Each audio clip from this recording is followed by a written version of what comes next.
নমস্কার,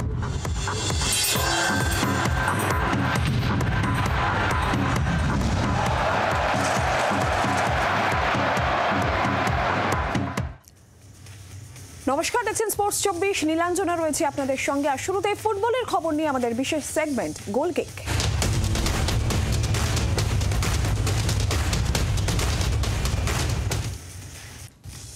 আর বলে জেনে শুরুতেই ময়দানের সবচেয়ে বড় খবর, 11ই জানুয়ারি আইএসএল ডার্বি, কিন্তু বড় ম্যাচের আয়োজন নিয়ে জটিলতা শুরু হয়েছে। ঠিক কি জানা যাচ্ছে এই বিষয়ে আরো বিস্তারিত জানাবেন দেবাঞ্জন বন্দ্যোপাধ্যায়, টেলিফোন লাইনে রয়েছেন প্রতিনিধি। দেবাঞ্জন, কি কারণে জটিলতা? দেখো, জটিলতা একটাই কারণ, তার কারণ 11ই জানুয়ারি ডার্বি, তারপরে গঙ্গাসাগরের মেলা রয়েছে, যেখানে প্রশাসনকে ব্যস্ত থাকতে হয়। সম্প্রতি দক্ষিণবঙ্গ অর্থাৎ ক্যানিং থেকে জঙ্গিদের পাওয়ার পর এনআইএ কিন্তু তৎপর, এবং এনআইএ এই সময় কোনোভাবে গঙ্গাসাগরের পাশাপাশি ফোর্স যাতে মানে তাদের একটা অংশ যাতে ডার্বিতে ব্যস্ত আর একটা ফোর্স গঙ্গাসাগরে ব্যস্ত, এইভাবে দ্বিধাবিভক্ত না থাকে, সেই জন্য এনআইএর তরফ থেকেও প্রশাসনের সঙ্গে আলোচনা হয়েছে। তাই নিয়ে এখন আলোচনা চলছে। প্রয়োজনে ডার্বির দিন পরিবর্তিত হতে পারে, আর যদি একান্তই পরিবর্তন না করা যায় তাহলে কিন্তু পশ্চিমবঙ্গের পার্শ্ববর্তী রাজ্যে সরতে পারে। সেক্ষেত্রে ওড়িশা প্রথম চয়েস রয়েছে, সেক্ষেত্রে কিন্তু ডার্বি ওড়িশাতেও সরতে পারে। তবে এখনো কিন্তু সবকিছু চূড়ান্ত হয়নি, নতুন বছর হয়তো এই ব্যাপারে চূড়ান্ত রূপরেখা মিলবে। নীলাঞ্জনা, ধন্যবাদ দেবাঞ্জন। আইএসএল এর ম্যাচ খেলতে হায়দ্রাবাদে ইস্ট বেঙ্গল। এর আগে টানা 2টি ম্যাচ জিতেছে লাল হলুদ শিবির। শনিবার হায়দ্রাবাদকে হারিয়ে জয়ের হ্যাট্রিক করতে চান অস্কার ব্রুজোর ছেলেরা। ম্যাচটি জিতে বছরটা শেষ করতে চায় ইস্ট বেঙ্গল। বছরের শেষ ম্যাচটি খেলতে হায়দ্রাবাদে ইস্টবেঙ্গল। অস্কার ব্রুজো কোচের দায়িত্ব নেওয়ার পর দুরন্ত গতিতে ছুটছে ইস্টবেঙ্গলের জয়ের রথ। আইএসএলে টানা 2টি ম্যাচ জিতে হারানো আত্মবিশ্বাস ফিরে পেয়েছেন লাল হলুদ ফুটবলাররা। এবার হায়দ্রাবাদকে হারিয়ে জয়ের হ্যাট্রিক করতে চান ডেভিড দিয়ামান্তোকোসরা। কোচের মুখেও জয় দিয়ে বছরটা শেষ করার কথা। হায়দ্রাবাদকে হারিয়ে লিগ টেবিলে এগিয়ে যাওয়ার লক্ষ্যে East Bengal coach. It's a chance to keep progressing and do things in the ASL that we did not do before. We take it. This is an opportunity, as you say. We are not being very accurate with our away games in recent times. This is the last game of the year. We were talking a lot about what we have to do in these last games of the year. We are coming with everything because we think that is again very important to consolidate our position in the table. আইএসএলে বর্তমানে ভালো জায়গায় নেই হায়দ্রাবাদ। টানা 5টি ম্যাচে হারের মুখ দেখতে হয়েছে দক্ষিণের এই দলটিকে। এরই পাশাপাশি লিগে 12টি ম্যাচে 25টি গোল হজম করতে হয়েছে হায়দ্রাবাদকে। তবুও প্রতিপক্ষকে হালকাভাবে নিচ্ছেন না ইস্টবেঙ্গল কোচ। তার দাবি, প্রতিপক্ষকে দুর্বল ভাবলে ফল উল্টো হতে পারে। Or the favorites, and in this game is tricky because the tendency has changed. Many is considering us the favorites for this game, that we are in a good run of results and they are suffering, but in football this is very, very tricky. In the moment that you relax a little bit or you consider your opposition less than you is when you are going to get for sure a surprise. চেন্নাইয়ের বিরুদ্ধে শেষ আওয়ে ম্যাচে clean sheet রেখেছিল ইস্টবেঙ্গল। আইএসএলে আজ পর্যন্ত পরপর 2টি আওয়ে ম্যাচে ক্লিন শিট রাখতে পারেনি লাল হলুদ। হায়দ্রাবাদে গোল হজম না করে জিতে নয়া রেকর্ড করার হাতছানি ইস্টবেঙ্গলের সামনে। ব্যুরো রিপোর্ট, জি24 ঘন্টা। আইএসএলে 5 ম্যাচে হারের ধাক্কা কাটিয়ে উঠল মোহামেডান স্পোর্টিং। ঘরের মাঠে ওড়িশা এফসির বিরুদ্ধে গোল শূন্যভাবে ম্যাচ ড্র করল মোহামেডান। আর এই ড্রয়ের পর 13 ম্যাচে 6 পয়েন্টে সাদা কালো শিবির। মোহামেডানের পরের ম্যাচ নর্থ ইস্ট ইউনাইটেডের বিরুদ্ধে।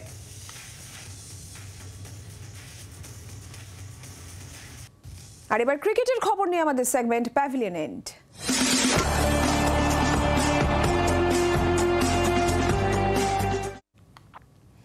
মেলবোর্ন টেস্টের দ্বিতীয় দিনেই চাপে ভারত। দিনের শেষে 5 উইকেট হারিয়ে 164 রান করেছে ভারত।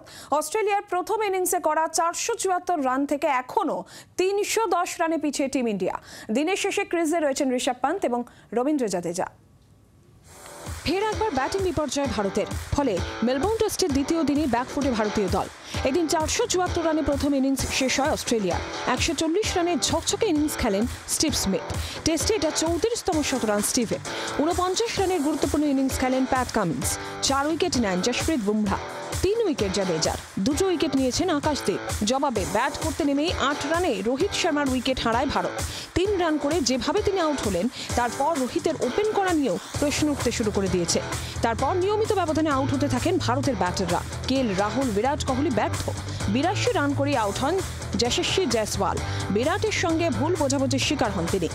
নাইট ওয়াচম্যান হিসেবে নেমে রান পাননি আকাশদীপ। দিনের শেষে 5 উইকেট হারিয়ে 164 রানে ধুঁকছে ভারত। ক্রিজে রয়েছেন ঋষভ পান্ত এবং রবীন্দ্র জাদেজা। ব্যুরো রিপোর্ট, জি 24 ঘন্টা। দেখছেন স্পোর্টস 24। আর এবার যে খবরের দিকে নজর রাখতে হচ্ছে, বর্ডার গাভাস্কার ট্রফিতে ভারতের ব্যর্থতা নেপথ্যে সম্মিলিতভাবে ব্যাটারদের পারফরমেন্সের অভাব। চণ্ডীগড় থেকে টেলিফোনে জি 24 ঘন্টাকে কথাই জানিয়েছেন প্রাক্তন ভারতীয় ক্রিকেটার ও নির্বাচক অশোক মালহোত্রা। ব্যাটিং ইমপ্রুভ করতে হবে। আপনার যে বড় খেলোয়াড় আছে, अगर ও খেলবে না তাহলে কি করে হবে? আপনি যশস্বী জয়সওয়াল ভালো খেলেছে, বাকি না রোহিত রান করতে পেরেছে, না বিরাট রান করতে পেরেছে, তো এটা একটু সুবিধা তো আছে ডেফিনেটলি। অ্যান্ড এখন এটাই আছে কি টপ অর্ডার যখন অব্দি চলবে না তখন অব্দি আপনি অস্ট্রেলিয়ার বিরুদ্ধে জিততে পারবে না। লাস্ট দুটো সিরিজ জিতেছি আমরা টপ অর্ডার চলেছে। চেতেশ্বর পূজারার কথা বলুন, ইয়া ঋষভ পান্তের কথা বলুন, ইয়া শুভমন গিলের কথা বলুন, কিন্তু এখন টপ অর্ডার চলছে না। अगर এভরি টাইম জাডেজা আপনাকে বেল আউট করবে, या late order batsman bail out করবে, তো লাস্ট টেস্ট ম্যাচই আমরা হেরে যেত अगर বুমরা আর আকাশদীপের পার্টনারশিপ হতো না। তো all in all the top order যখন অব্দি চলবে না তখন অব্দি অসুবিধা হবে। অ্যান্ড প্লাস বোলিং একা বুমরা 10টা উইকেট নিতে পারবে না। আপনার কাছে অন্য দিক থেকে বোলিং আসতে হবে। মোহাম্মদ সিরাজ বোলিং করতে পারছে না, আকাশদীপ ঠিক বোলিং করছে। অ্যান্ড আমি জানি না যে মুকেশ কুমারকে কেন নিয়ে যায়নি, যখন প্রত্যেক ম্যাচে ও রান উইকেট নিচ্ছিল 4টা 5টা 6টা। তো somewhere a little bit of problem with the selection and the team management thinking একটু গন্ডগোল আছে। 14টা ইনিংস হয়ে গেছে, 50টা রান তার পেরোয়নি। না, হয়নি। তো তাহলে কি রোহিত শর্মা মানে টি20 আগে টেস্ট থেকে ছেড়ে দেওয়া উচিত ছিল? अगर ভালো না করলে তো নিশ্চয়ই চাপ তো ওর উপর আসবে, ডেফিনেটলি চাপ আসবে। শুধু ক্যাপ্টেন হয়ে তো খেলা যাবে না। ক্যাপ্টেনকে অ্যাজ এ ব্যাটসম্যানই একটু ওয়েট পুল করতে হবে, ব্যাটসম্যান হিসাবেই কিছু করতে হবে। আর এটা বললে কি আমি টিমের জন্য খেলছি, আমি 6 নম্বরে খেলছি, আমি ওপেন করছি না, এটা আপনার ধারণা। কিন্তু bottom line is Rohit Sharma এত বড় খেলোয়াড় আছে কি अगर রান না করলে তাহলে গন্ডগোল হয়ে যায়। সৌরাশিস লাহিড়ী জি 24 ঘন্টা একাত্তর সাক্ষাৎকারে ঠিক কি বলেছেন? ভারতীয় দলের বিশ্ব টেস্ট চ্যাম্পিয়নশিপে খেলার আশা ক্রমশ নিরাশায় পরিণত হচ্ছে, আর তার দায় নিতে হবে কোচ গৌতম গম্ভীর এবং নির্বাচক মণ্ডলীকে। মেলবোর্নে ভারতীয় দলের খেলা দেখার পর জি 24 ঘন্টাকে বিস্ফোরক এই একান্ত সাক্ষাৎ দিয়েছেন বর্তমানে বাংলার অনূর্ধ্ব 19 দলের কোচ সৌরাশিস লাহিড়ী। শেষ পর্যন্ত আশা হয়তো নিরাশাতেই পরিণত হতে চলেছে। তার কারণ মেলবোর্ন টেস্টে ভারতীয় দল কিন্তু সেভাবে নিজেদের মেলে ধরতে পারলো না। রাস্তাটা কঠিন তো বটেই, তবে হ্যাঁ ইন্ডিয়ান টিমই বারবার কিন্তু সেই কঠিন রাস্তাটাকে বহু ক্ষেত্রে আমরা দেখেছিলাম সেই কঠিন রাস্তাটাকে অতিক্রম করে কাঙ্ক্ষিত লক্ষ্যে পৌঁছতে পেরেছিল। কিন্তু এবছর যে সার্কামস্ট্যান্সটা আমরা দেখছি ডেফিনেটলি অন্যান্য বারের থেকে তার থেকেও এটা বেশি ডিফিকাল্ট মনে হচ্ছে। বাট হ্যাঁ, ক্রিকেট খেলা চরম অনিশ্চয়তার খেলা, আমরা জানি সব কিছুই সম্ভব, কিন্তু যদি বাস্তবকে মেনে নিতে হয় বা বাস্তবটাকে যদি আমরা পরিচালনা করি, তাতে এই মুহূর্তে দাঁড়িয়ে সত্যিই মনে হচ্ছে এই কাজটা এবছর বেশ কঠিন হতে। মানে এবছরের ওয়ার্ল্ড টেস্ট চ্যাম্পিয়নশিপের ফাইনালে পৌঁছানো এখনও পর্যন্ত রাস্তার ইন্ডিয়ার কাছে বেশ কঠিন। রোহিত শর্মা তার শেষ 14টা টেস্ট ইনিংসে 30-এর ওপরে রান নেই। রোহিত শর্মা কিন্তু হিটম্যান নামটা পাওয়া হোয়াইট বল ক্রিকেট থেকে, এবং রোহিত শর্মা হোয়াইট বল ক্রিকেটে যে একজন ইন্ডিয়ান লেজেন্ড সে বিষয়ে কিন্তু কোনো আমার পৃথিবীতে কারো কোনো দ্বিমত নেই। কিন্তু একটা বড় কিন্তু আছে, কিন্তু আমরা এখানে টেস্ট ম্যাচ নিয়ে আলোচনা করছি, রেড বল ক্রিকেট নিয়ে আলোচনা করছি, এবং সেই রেড বলে যদি রোহিত শর্মার রেকর্ড আমরা দেখি, পার্টিকুলারলি সাবকন্টিনেন্টের বাইরে যদি দেখি, তাহলে কিন্তু অবভিয়াসলি মানে বহু ক্রিকেটার রোহিত শর্মার মতো ভারতবর্ষে খেলেছেন, তার থেকে এবং রোহিত শর্মা কিন্তু তাদের এখনও সেই জায়গায় পৌঁছতে পারেনি। এবং ব্যাটে রান না পাওয়ার ফলে তার যেমন নিজের ব্যাটিং ফর্ম নিয়েও সে চিন্তায় আছে, প্লাস এরম একটা সিরিজে যেখানে অস্ট্রেলিয়াকে হারাতেই হবে ইন্ডিয়াকে ওয়ার্ল্ড টেস্ট ফাইনালে পৌঁছতে, সেই চাপটা, এটা মানে একটা বাংলা কথা না গদির ওপর বিষ ফোড়া, এটা এক্স্যাক্টলি সেই পরিস্থিতি হয়ে গেছে রোহিত শর্মার ক্ষেত্রে এই মুহূর্তে। প্রসিদ্ধ কৃষ্ণা, যিনি ঘরোয়া ক্রিকেটে সেই অর্থে সফল নন এই মরশুমে বা গত মরশুমে, তিনি অস্ট্রেলিয়া গেছেন, কিন্তু মুকেশ কুমারের মতো বোলার সে বিজয় হাজারে ট্রফি থেকে খেলছে। টিমটাকে যখন চালানো হয় তার নেপথ্যে একটা টিম থাকে, সেটা হচ্ছে সেটাকে তার মধ্যে কোচ, ক্যাপ্টেন, সিলেক্টর এরা সবাই থাকে। তো সেক্ষেত্রে তুমি যেটা বললে, আমি সত্যি ইন্ডিয়ান যে আজকে বারবার করে মুকেশ কুমারের কথাটা এখানে বলতেই হবে। আজকে তুমি যে ইন্ডিয়ান ফাস্ট বোলিং লাইন আপটা দেখো, সেখানে জসপ্রীত বুমরা ছেড়ে দাও, মানে probably the best in the world. Akashdeep দুরন্ত বোলিং করছে, তাও ফার্স্ট দুটো টেস্ট ম্যাচে তাকে খেলানো হয়নি। বাট সেটাকে বাদ দিলে মোহাম্মদ সিরাজ কিন্তু বেশ কিছুদিন ধরে অস্ট্রেলিয়া যাওয়ার আগেও, নিউজিল্যান্ড সিরিজে বলো বা তার আগেও সাম্প্রতিক সিরিজে বলো, খুব একটা ভালো ফর্মে ছিল না, বা তার দীর্ঘদিন ধরে তার এই অফ ফর্মটা চলছে। এবং যখন তুমি জানো যে অস্ট্রেলিয়ার মতো একটা ইম্পর্টেন্ট ট্যুরে তুমি যাচ্ছ, সেখানে তোমার একমাত্র মানে এক্সপিরিয়েন্স বলে মোহাম্মদ শামি নেই, তোমাকে অনলি বোলার যেখানে আছে তোমার জসপ্রীত বুমরা, তোমাকে সবসময় উচিত ছিল সেখানে তোমাকে যখন ফাস্ট বোলার বাঁচার ক্ষেত্রে যারা ইনফর্ম, কারণ এই খেলাটা খুব ফর্মের ওপর ডিপেন্ড করে, সেখানে মুকেশ কুমার সাম্প্রতিককালে লাস্ট 10-12টা ফার্স্ট ক্লাস ম্যাচে যা ফর্মে ছিল, মানে ওর ধারে কাছে কেউ ছিল না। সেখানে তাকে তুমি ট্রাভেলিং রিজার্ভ হিসেবে নিয়ে গেলে এবং তারপর এখন তাকে তুমি দেশে পাঠিয়ে দিয়েছো হোয়াইট বলে বিজয় হাজারে খেলার জন্য। তো আমার মনে হয় সেই জায়গাটা থেকেই কিন্তু বোঝা যায় যে এই টিমের ভেতরে সামহাও কোনো কারণে একটা রাইট ডিসিশন মেকিংটা হচ্ছে না। আজকে অভিমন্যু ঈশ্বরনকে কনসিডারেশনের মধ্যেই আনা হচ্ছে না, কিন্তু অভিমন্যু ঈশ্বরন তো এই টিমে তো কারো দয়া দাক্ষিণ্যে চান্স পায়নি, সেটা শেয়ার পারফরমেন্স করে চান্স পেয়েছে। And he has been selected to the Indian national cricket team Australia ট্যুরের জন্য। তার নাম কিন্তু একবারও টিমের যেখানে ব্যাটিং মানে কোনোভাবেই দানা বেঁধে উঠতে পারছে না, সেখানে তোমার কাছে একটা জেনুইন ওপেনার আছে, তুমি তাকে কনসিডারেশনের মধ্যেই আসছো না। গৌতম গম্ভীরকে দায় নিতেই হবে, বিকজ গৌতম গম্ভীর, আমরা জানি গৌতম গম্ভীর খুব আপফ্রন্ট, স্ট্রেট ফরওয়ার্ড এবং খুব একজন ক্রিকেটার যে সবসময় যে কোনো লড়াইকে হেড অন নিতে ভালোবাসে। সুতরাং যখন তুমি লড়াইকে হেড অন নিতে ভালোবাসো, আমাকে and being a head coach of the national cricket team, তোমায় কিন্তু যে কোনো পরিস্থিতিতে আমি এটাও বলবো, যখন ভালো হবে তখন you should take the back stage, আর যখন টিম ভালো করবে না তোমায় কিন্তু সামনে এসে তার 140 কোটি দেশ আমাদের, সেখানে তোমায় কিন্তু ক্ল্যারিফিকেশনও দিতে হবে। ক্যামেরায় অমিতের সঙ্গে দেবাঞ্জন, জি24 ঘন্টা। এবার খেলার অন্যান্য খবর ম্যাচ কর্নারে।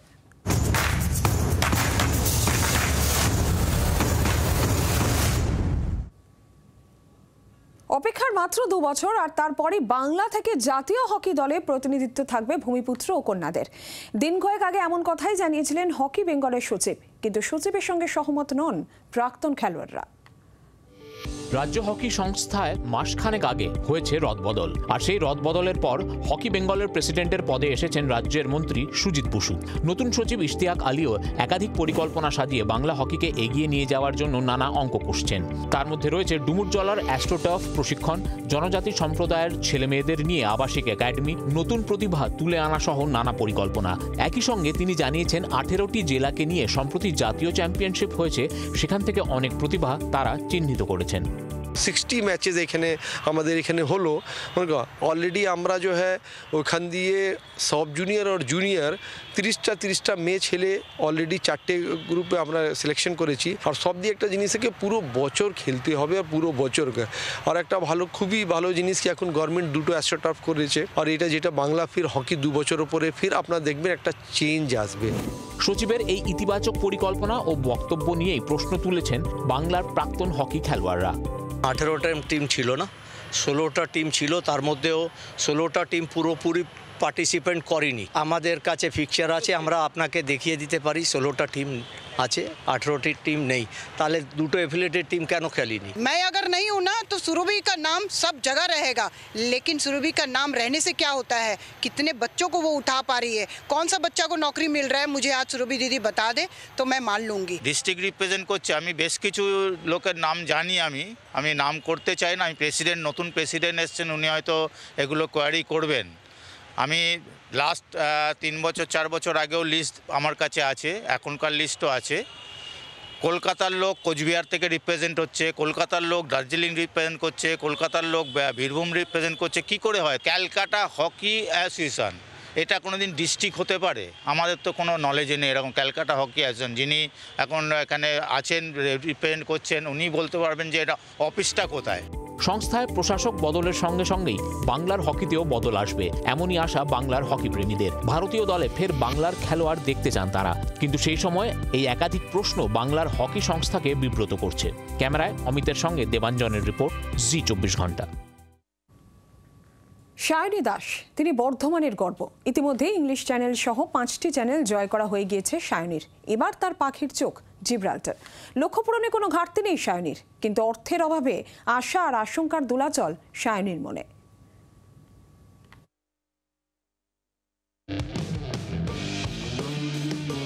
ভাগীরথীর ঘোলা জলে দিনের পর দিন সাঁতার কেটে যাচ্ছেন সায়নী দাস। লক্ষ্য একটাই, জিব্রাল্টার জয়। এখনো পর্যন্ত 5টি চ্যানেল জয় করে ফেলেছেন বর্তমানের সায়নী। এবার ইউরোপ থেকে আফ্রিকা পর্যন্ত 14 কিলোমিটারের যাত্রা অতিক্রম করতে চান তিনি। আমার পরবর্তী channel the strait of Gibraltar, Spain থেকে মরক্কো অর্থাৎ ইউরোপ থেকে আফ্রিকা সাঁতার কেটে যেতে হবে। এটা সপ্তসিন্ধুর আমার 6ষ্ঠ চ্যানেল হতে চলেছে, আর তারই প্রস্তুতি চলছে ভাগীরথী নদীতে এই ঠান্ডার মধ্যে। প্রায় 1 ঘন্টা আপাতত এখন প্র্যাকটিস করছি, এটা 4 থেকে 5 ঘন্টা পর্যন্ত করব। যদি 7টা চ্যানেলের মধ্যে 5টা চ্যানেল যে ও পার করেছে সেটা হচ্ছে সবচেয়ে লংগেস্ট, সেগুলো পার করে ফেলেছে। আগামী যে চ্যানেলটা সেটা হচ্ছে 14 থেকে 14.5 কিলোমিটার অফিসিয়ালি, সেটা অবশ্যই পার করবে এবং সময়টাও কম লাগবে। নিশ্চয়ই ভালো টাইমে ও পার করবে।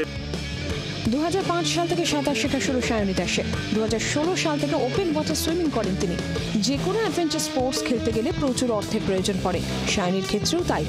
যখন প্রথম চ্যানেল পার করতে গিয়েছিলেন তখন বাড়ি বন্ধক রাখতে হয়েছিল। সমস্ত চ্যানেলগুলোর ক্ষেত্রেই প্রথম দিকে যে সমস্যাগুলো ছিল সেটা আমরা সবাই জানে যে আমাকে একটা সময় বাড়ি বন্ধক রাখতেও হয়েছিল। একসময় স্বপ্ন পূরণ করতে অর্থের অভাবে ভুগতে হতো, কিন্তু ক্রমশই নানা মানুষকে পাশে পেয়েছেন সায়নী। তো চ্যানেলগুলিতে সুরজিৎ বক্সী এবং সুশীল মিশ্র, এই দুজন ব্যক্তি ভীষণভাবে হেল্প করেছেন। এছাড়াও বহু মানুষ, বহু সংস্থা, আমার স্কুল, আমার কলেজ, সবাই আমাকে ভীষণভাবে হেল্প করেছে। পরবর্তী ক্ষেত্রে যখন ইংলিশ চ্যানেল পার করে আসে, পরবর্তী যে চ্যানেলগুলোর ক্ষেত্রে সেখানে বহু মানুষ, বহু সংস্থা, বহু ব্যক্তি নাম করতে হয়। আমার বন্ধু সুরজিৎ বক্সী এবং হচ্ছে আমাদের কালনার সুশীল কুমার মিশ্র মহাশয়, ওকে শুধু ফিনান্সিয়াল হেল্প করে না, ও মেন্টালি ভীষণভাবে বুস্ট আপ করে। এবারও জিব্রাল্টার পার করতে ক্রাউড ফান্ডিং এর মাধ্যমে অর্থ জোগাড় করছেন সায়নী দাস। এই বছর আমাদের স্পন্সরের একটু সমস্যা হচ্ছে, তাই বাধ্য হয়ে ক্রাউড ফান্ডিংয়ের একটা ব্যবস্থা করা হয়েছে। তো আপনাদের অনুরোধ রইল, আপনারাও পাশে দাঁড়াবেন, এটাই আশা করি। আর ক্রাউড ফান্ডিংয়ে বিদেশ থেকেও ভারতবর্ষের বহু মানুষ আমাকে হেল্প করছেন। জিব্রাল্টার হাঙর ও প্রচুর জাহাজের জন্য বিখ্যাত, তাই ওখানে একা সাঁতার কাটা যায় না। তাই 4 জনের একটি দলের সঙ্গে জিব্রাল্টারে নামলেন সায়নী দাস। তাছাড়া এপ্রিল মাসে কলকাতার তাপমাত্রা 40 ডিগ্রি হলেও ইউরোপের তাপমাত্রা তখন 15 ডিগ্রির নিচে থাকবে। তবে সেসব না ভেবে ভাগীরথীতে অসাধ্য সাধন করে যাচ্ছেন সায়নী। বর্ধমান থেকে ক্যামেরায় সঞ্জয় রাজবংশী, চন্দন ঘোষের সঙ্গে পার্থ চৌধুরীর রিপোর্ট, জি 24 ঘন্টা। আর এবার খেলার টুকরো খবর নিয়ে থাকছে ফার্স্ট ট্র্যাক। জাতীয় পুরস্কার অনিশ সরকারকে, অনিশকে সম্মানিত করলেন রাষ্ট্রপতি দ্রৌপদী মুর্মু। মাত্র 8 বছর বয়সে ফিডে রেটিংয়ে স্থান পেয়েছে অনিশ।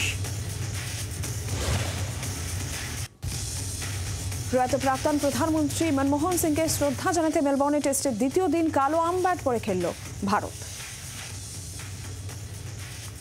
স্পোর্টস 24 আজকে এই পর্যন্তই। সব খবর আপডেটের জন্য দেখতে থাকুন জি 24 ঘন্টা। বাংলার আওয়াজ, বাঙালির আবেগ, জি 24 ঘন্টা।